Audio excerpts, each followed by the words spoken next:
everyone, welcome back to your own channel, and today we are discuss about the lesson number 7 of class 6 history. हम दोबारा से start कर रहे हैं अपनी एक और क्लास की एक और वीडियो। ना इस पूरी सीरीज़ के अंदर हिस्ट्री की क्लास 6 के अंदर आपकी हिस्ट्री के 10 चैप्टर हैं और हम 7वें चैप्टर पर आज पहुँचे हैं। So it's very good thing कि अगर आप 6 के 6 चैप्टर पीछे से देखते हुए आ रहे हैं, so I think it's to be good preparation for your examination. So doesn't matter कि आप अपनी 6 क्लास के स्टूडेंट्स हैं और अपनी बोर्ड एग्जामिनेशन इट मीन्स अपने जो एनुअल एग्जामिनेशन उसकी प्रिपरेशन कर रहे हैं, या फिर आप यूपीएससी के स्टूडेंट्स हैं और आप एनसीईआरटी रिवीजन कर रहे हैं। So it's very beneficial for you. So firstly you have to prepare the some keywords of each chapter, okay, and note down in your notebook, and you have to be revise again every each keywords, okay. वैसे भी अगर competitive exam की भी preparation कर रहा है तो उसमें इनके लिए थोड़ा ये ईजिली हो जाता है, बट जो क्लास 6 के बच्चे हैं उनके लिए तो भाई है ही नया। तो चलो स्टार्ट करते हैं अपने चैप्टर को। आज हम चैप्टर पढ़ेंगे राज्य के साम्राज्य के बारे में। राज्य से साम्राज्य कैसे बना। हमने पढ़ा कि भाई सभ्यता थी, हमने पढ़ा कि भाई जनपद बना, हमने पढ़ा जनपद से राजा बने, राजा से राज्य बना, है ना। जनपद में राजा बने, राजा से राज्य बना। अब राज्य से क्या बन रहा है, साम्राज्य बन रहा है। तो चलो भाई आज हम पढ़ते हैं राज्य से साम्राज्य। इतिहास में महानतम राजाओं में से एक अशोक के निर्देश पर जैसे कई स्तंभों पर के पत्थरों पर अभिलेख उत्कीर्ण किए गए। इसके पहले कि हम जाने कि इन अभिलेखों पे क्या लिखा है, ये समझने की कोशिश करें कि उनके राज्यों को साम्राज्य क्यों कहा जाता है। एक सेकंड कि अभिलेखों पे लिखा क्या है ये भी मैं आपको बताऊंगी, पर उससे पहले आपको ये जानने की ज़्यादा आवश्यकता है कि आखिर इनके राज्यों को साम्राज्य क्यों कहा जाता है ना। अशोक जिस साम्राज्य पर शासन करते थे उसकी स्थापना उनके दादा चंद्रगुप्त मौर्य ने 2300 साल पहले की थी। चाणक्य कौटिल्य के नाम से बुद्धिमान व्यक्ति चंद्रगुप्त की सहायता की थी। चाणक्य ने कई विचार में अर्थशास्त्र नाम की किताब में लिखे। ठीक है, पहले तो ये चीज हमें जानना जरूरी है कि आखिर अशोक है कौन, है ना।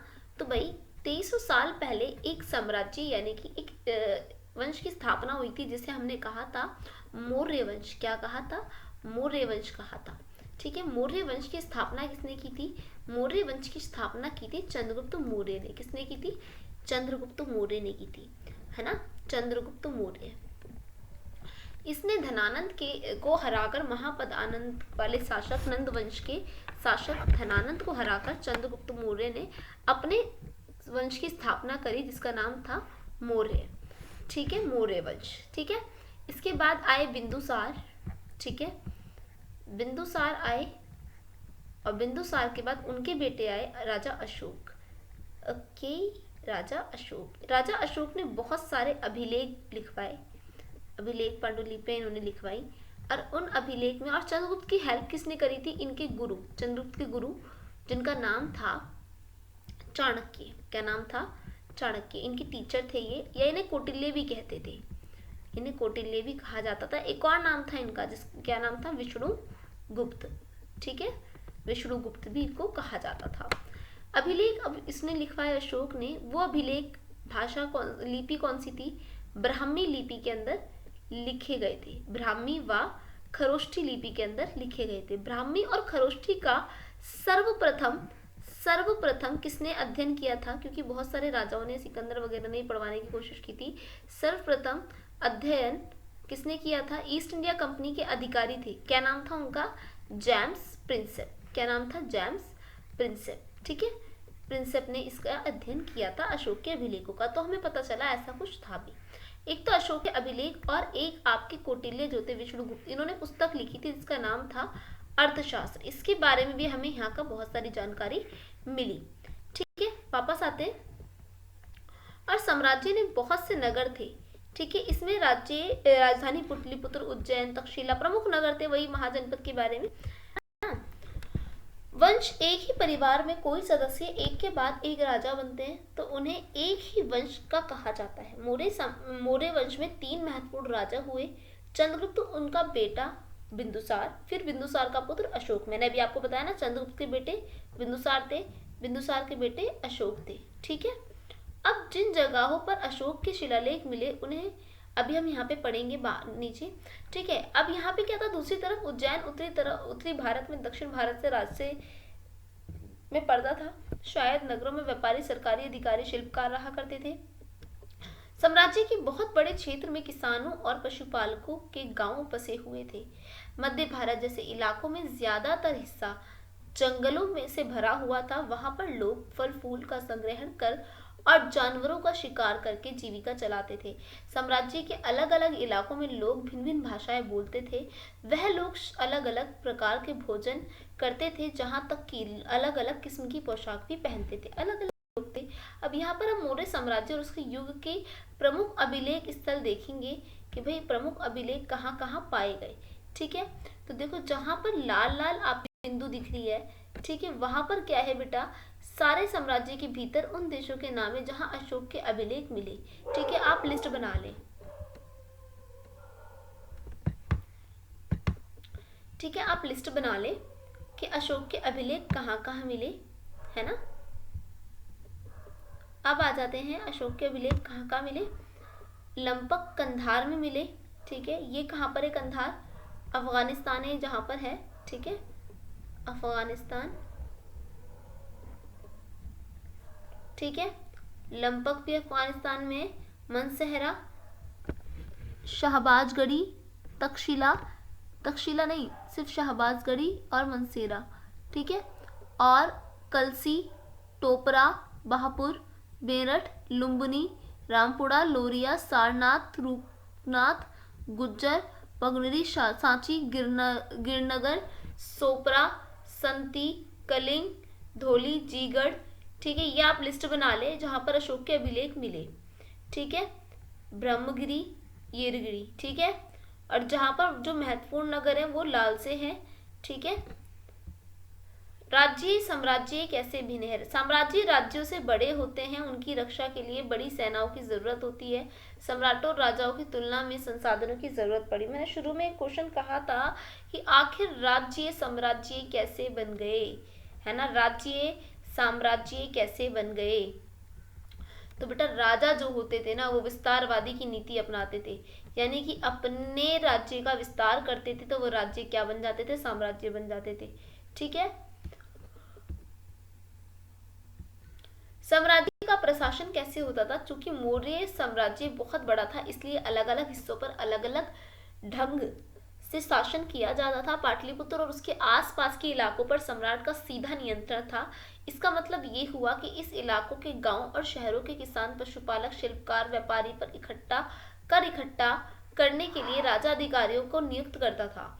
जो राजा के आदेशों का उल्लंघन करते थे अधिकारी उनको सजा भी देते थे।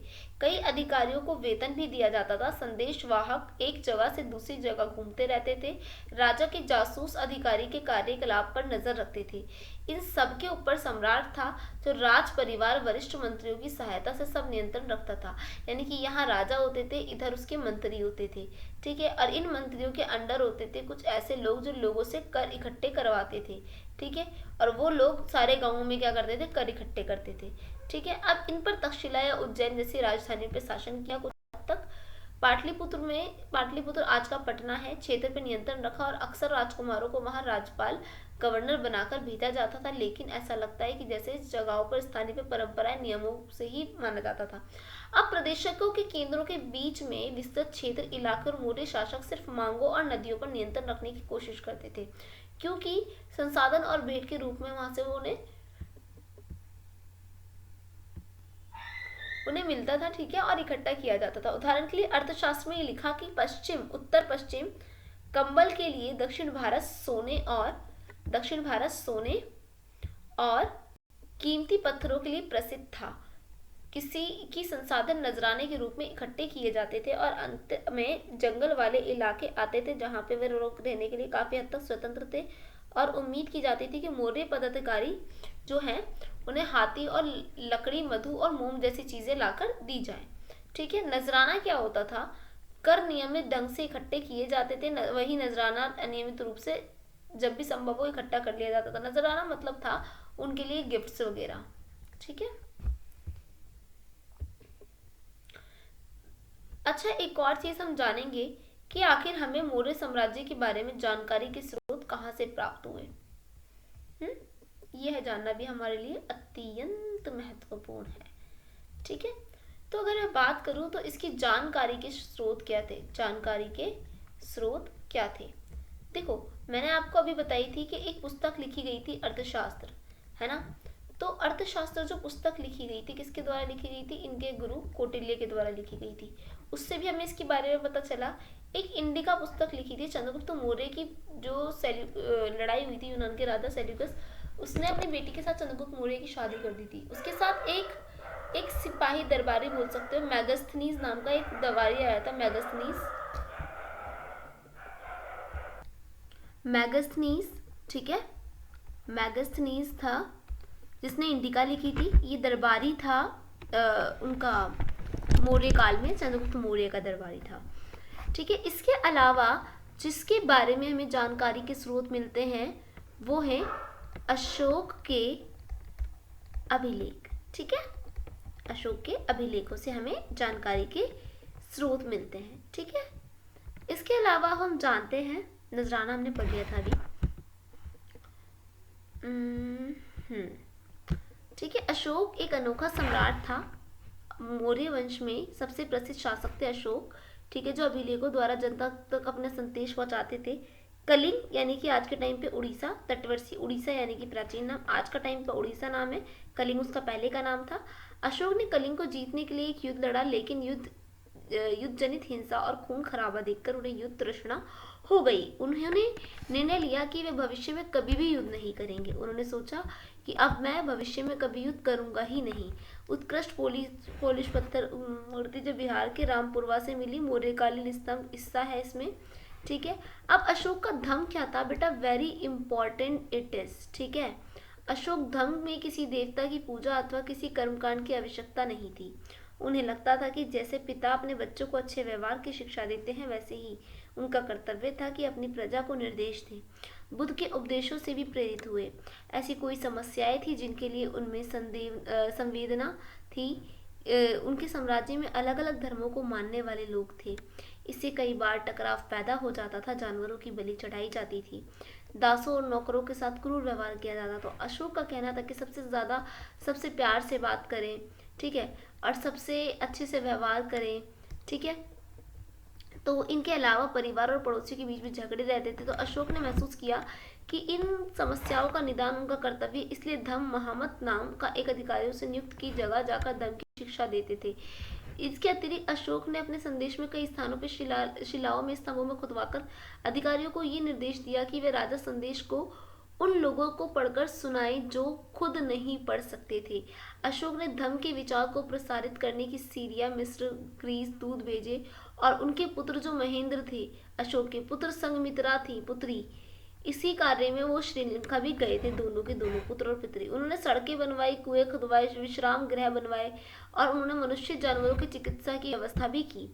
ठीक है। अशोक ने इसके अलावा बस मौर्य साम्राज्य में विभिन्न काम धंधों में लगे हुए लोगों की सूची बनाओ, रिक्त स्थान भरो। जहां पर सम्राट का सीधा शासन था वहां अधिकारी क्या वसूलते थे, कर वसूलते थे। ठीक है। राजकुमार को अक्सर प्रांतों में डैश के रूप में भेजा जाता था, दूतों के रूप में भेजा जाता था। मौर्य शासक आवागमन के लिए महत्वपूर्ण डैश और डैश पर नियंत्रण कर रखने का प्रयास करते थे। यहाँ आपने आंसर बताने। ठीक है। प्रदेश में रहने वाले लोग मौर्य अधिकारी को डैश दिया करते थे। ठीक है। सही गलत बताना है। उज्जैन उत्तर पश्चिम तरफ आवागमन के मार्ग पर था, उत्तर से पश्चिम की तरफ।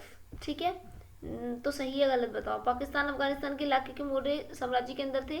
चंद्रगुप्त विचार अर्थशास्त्र में लिखे हुए थे। चंद्रगुप्त के विचार अर्थशास्त्र में लिखे थे, नहीं, चाणक्य के लिखे थे। कलिंग बंगाल का प्राचीन नाम था, बंगाल का नहीं था, उड़ीसा का नाम था। अशोक के ज्यादातर अभिलेख ब्राह्मी लिपि में थे। यस। ठीक है। तो बाकी आप मुझे ये वाले क्वेश्चंस खुद करेंगे। ठीक है। और एक बार ये क्वेश्चंस भी देख लीजिएगा, then complete your chapter. Okay. So next chapter में मिलते हैं। Prepare your examination. Take care. अल्लाह हाफिज।